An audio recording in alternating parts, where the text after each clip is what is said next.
Ներողություն եմ խնդրում, եթե չեմ սխալվում, դուք Արագածոտնի ջոյի պետն եք, չէ՞։ Միգուցե, հա, կասեք ձեր պաշտոնը։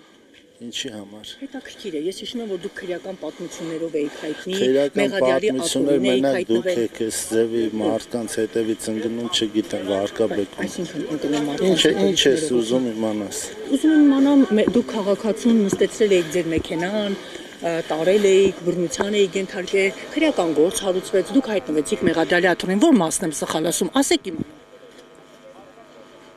Առաջին անգամ եք եկել Հովանավանք։ Պատարագի մասնակցում։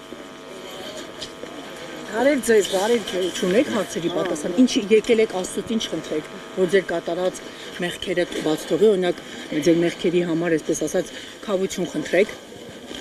որ չպետք է անեիք մի բան, որի համար այսօր հայտնվել եք Մեղադիալի աթոռին։ Լռությունը համաձայնության նշան է, կարող եմ այդպես ենթադրել։ Հեռու մնացեք էլի, հերիք է այս մարդկանց սարում տենում եք, գալիս եք, մենք եկել ենք մեր Տեր Արամի կողքին կանգնենք։ Տեր Արամ չի, Ստեփան Ասատրյանը կարգալույց է եղել, եկեղեցին ասում է ինքնիշխանություն։ Կարգալույց դուք եք եղած։ Ես կարգալույց Մենք ձեզնից սովորական չեմ, որ կարգալույց լինեմ։ կազատվենք վերջապես։